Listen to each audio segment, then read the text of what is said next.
We are now in day 2 of Shohei Ohtani week here with Locked On Mets. Today's topic of conversation: could Ohtani join the Mets this season via a trade? What would have to happen in Anaheim for that to unfold? What would it cost to acquire Ohtani on the trade market? We're going to get to all of that on today's edition of Locked On Mets. You are Locked On Mets, your daily New York Mets podcast. Part of the Locked On Podcast Network, your team every day.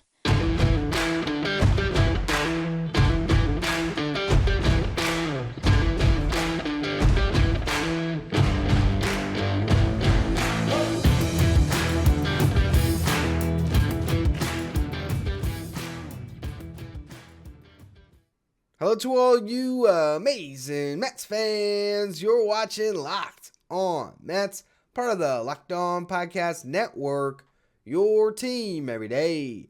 I'm your host, Ryan Finkelstein. If you want to find any of my work, follow me on Twitter at FinkelsteinRyan. You can also find some of my writing at justbaseball.com, where I work as the managing editor.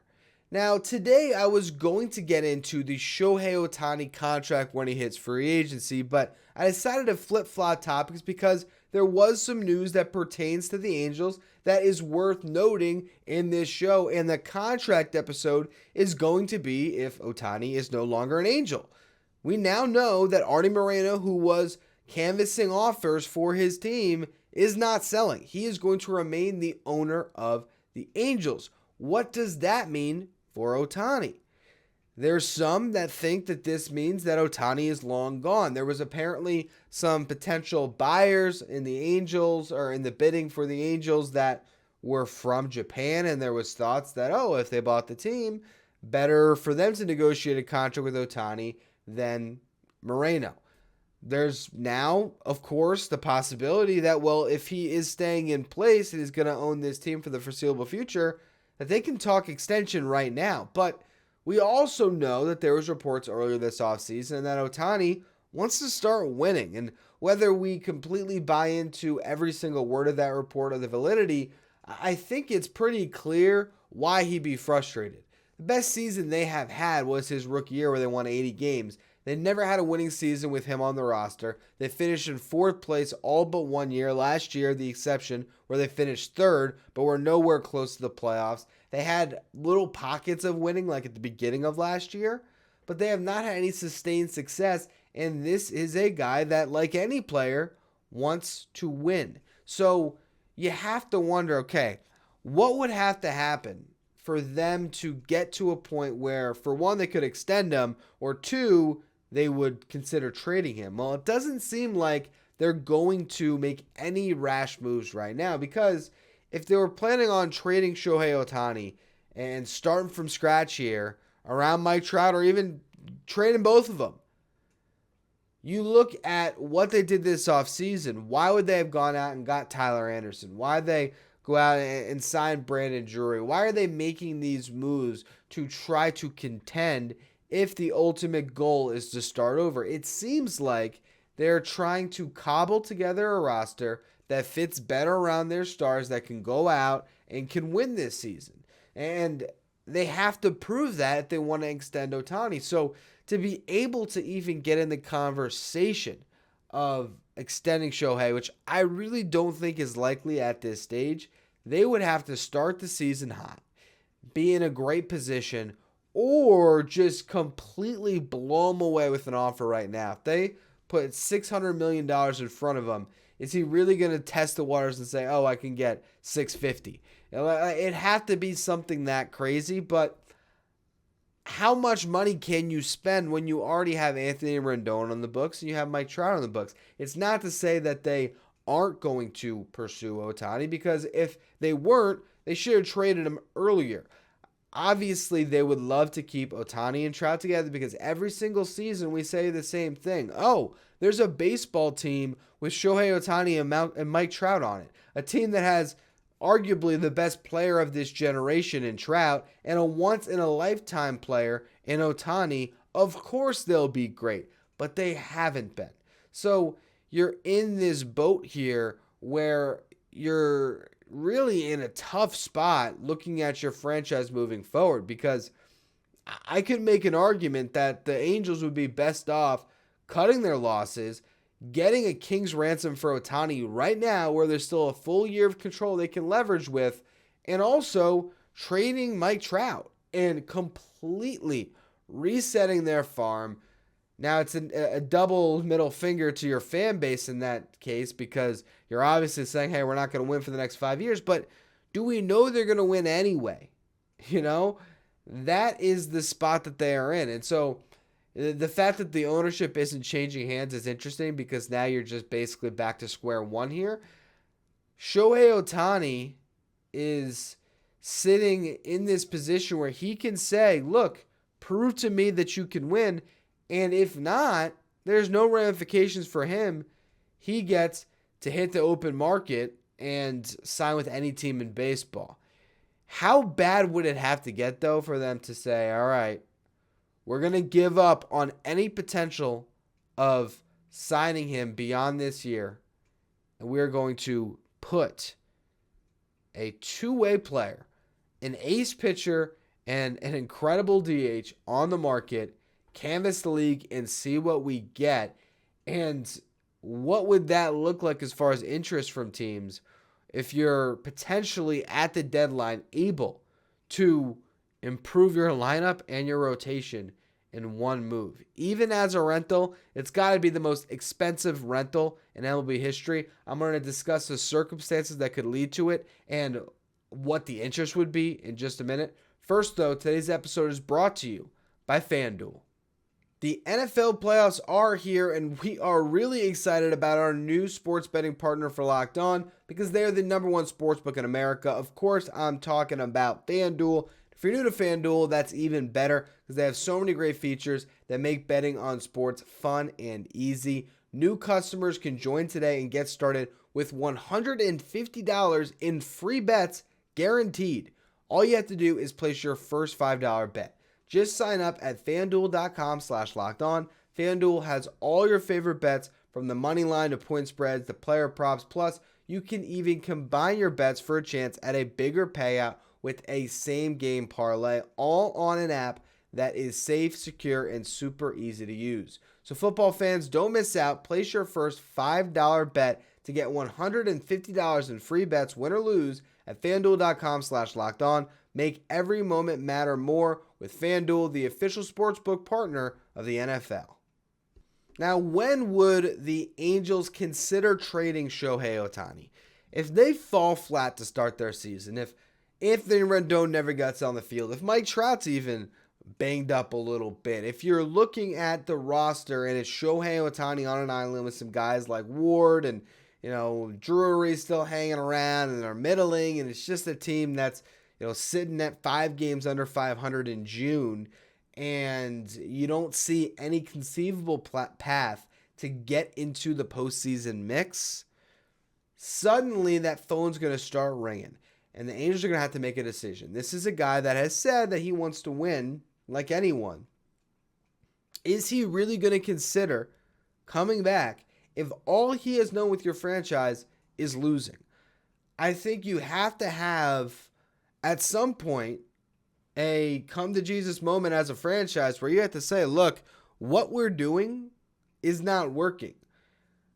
Just saying we have Trout and Ohtani, unless you finally prove it this year, you might have to just think about it and say, well, look, Trout is our guy. Trout is locked up. We know that we can try to start this thing over.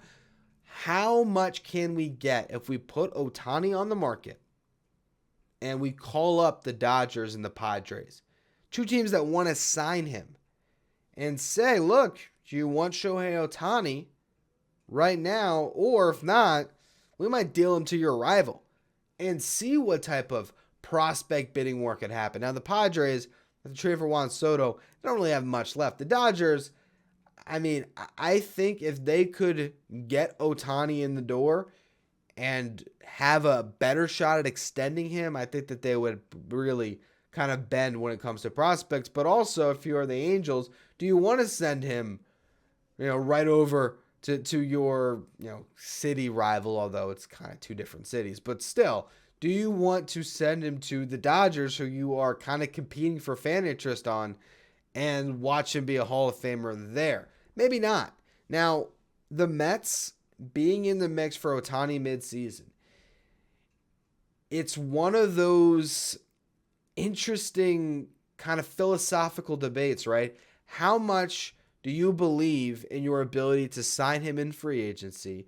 And is it worth it to hold all your cards and wait?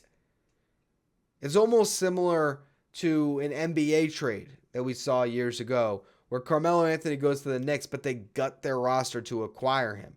Had they not done that, Carmelo likely signs with them anyway, and they keep all of that talent, and maybe they actually win with Carmelo instead of having, whatever it was, a couple first-round exits. If you're the Mets and you have Billy Epler as your GM, who does have a relationship there, how confident are you that you can get him? And also, mid-season, how much do you need Ohtani? If Daniel Vogelbach is producing in the DH role, Verlander, Scherzer, and Senga are all healthy and they are just the best trio starters in baseball, are you looking at your team and actually saying, we're good, we don't need Shohei? Or are you in a position whether it's one of the two aces are down, whether you just realize that Daniel Vogelbach should never, in any circumstance, stop you from acquiring Ohtani, where you just say, look, all right, let's do it. Let's jump on this now. Let's bring in Ohtani. Let's let him be our ace because, quite frankly, even though you have two first ballot Hall of Famers, that one of them won a Cy Young, the other one, had he been healthy all year, he might have won the National League Cy Young. You have two guys that likely, if healthy, can pitch to a sub-2.5 ERA, and we're not going to blink, which is insanity.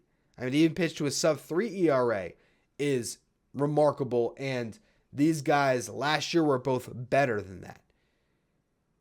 If you get into a situation where Ohtani joins this rotation, just purely on stuff, watch these guys pitch, all three of them, and tell me Shohei Ohtani doesn't have the best stuff. Now, those guys have, decades of experience essentially at this point where, yeah, they have the guile, they know what they're doing, and they are better pitchers in a sense. But the arm talent that Shohei Ohtani has, what he's starting to figure out, I mean, he would be that horse for you just as a pitcher that you'd love to acquire at the deadline. The fact that he could go into your lineup and be the second best home run hitter to Pete Alonso, that is why this is so tantalizing to even think about. And that's why I would say, man, mid-season, if you're trying to put yourself over the top and you can put a package together for Ohtani and get him right now and then have the inside track to extend him with Steve Cohen's money, you say, look, we're going to bring Ohtani in, we're going to win a World Series, and then we're going to sign him to win more. If that is your dream scenario, I'd say you go for it, but it's also tough to try to figure out what it would take to acquire him because you can say it's a rental, but that's, again, the best rental that sports maybe has ever had. And how much interest is out there for his services where a trade package could get astronomical. That's what I'm going to discuss in a minute. I'm going to go through what type of a package could acquire a player as good as Shohei Ohtani and whether the Mets should just wait this thing out and see if he does eventually get to free agency after the upcoming season, in which case you just hope Steve Cohen can blow everyone else away financially. We'll get to all that in a minute. First, though, another word from our sponsors. What would it look like for the New York Mets to trade for Shohei Ohtani? Well, we'll start here. Francisco Alvarez, gone. Either him or Brett Baty, potentially both him and Brett Baty. You just send him along. That's even a rental, even for 2 months of Shohei Ohtani. Again, you are theoretically at the deadline looking to make your team better, and you can add your ace and your protection for Pete Alonso in the lineup in one fell swoop. It's going to cost a haul. And then you have to accent that trade with more. So, again, theoretically, it could be Baty and Alvarez. It could get that steep, even as a rental, because if the Dodgers want the inside track at signing him, if the Yankees want the inside track at signing him, and want this guy to take you over the top to try to win a World Series now, it's going to be mayhem. And not to mention, the Padres are nuts. I don't know what they could possibly cobble together with the state of their farm system, but damn it if AJ Preller's not motivated to get stuff done. So you never really know. You could even see a crazy team get in the mix. Let's just say the Mariners, okay, are in a position where they have the best chance to win a World Series that they have had in decades. And they're short a starter, even though their rotation is good, but maybe someone goes down. They're midseason, and they just say, let's roll the dice and do it. Who knows? Maybe the Astros would want to get in the mix. Man, any conceivable contender could think about the possibility of winning now and want to acquire this guy. Further, even if you have a possibility of signing him, you open the door too. I don't know how high that package really can get when it's a rental. I don't think it can climb to trade your entire farm system for Juan Soto. But your best two prospects could be going out with others in a deal. That is still a realistic outcome if you have to trade for him.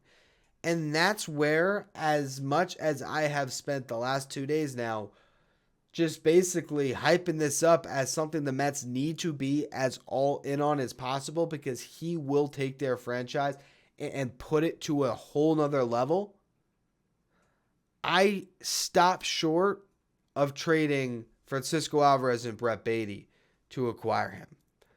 That's about as far as I stopped short, though. If you're telling me midseason you have a chance to win it all, and you are also assuming that you are trading for him with Epler as your GM because you believe wholeheartedly that Steve Cohen will put the biggest offer in front of him and Ohtani will sign. If all of those things are true, and this is a trade that not only will give you Ohtani for a season, could give you Ohtani for a decade, well then you know what? I'm almost talking myself into trading Brett Beatty too. That's how good this guy is. It's a wild circumstance. It's not something that we need to spend countless podcasts on. Yes, this is Shohei Ohtani a week. Ohtani, I added some syllables in there. This is Shohei Ohtani week on Locked On Mets because I do think it is worth just putting kind of our stamp on the fact that this is going to be a massive story that we will continue to follow throughout the season, where we will all be sort of looking out and saying, what's going on in Anaheim? What are the Angels doing right now? Los Angeles Angels of Anaheim. What's going on? Are they a winning team finally? Or are they in the doldrums yet again and looking to move him? And beyond that, you're really thinking about that offseason possibility of being able to sign him. And that's where we are going to pick things up tomorrow. How crazy can this contract get?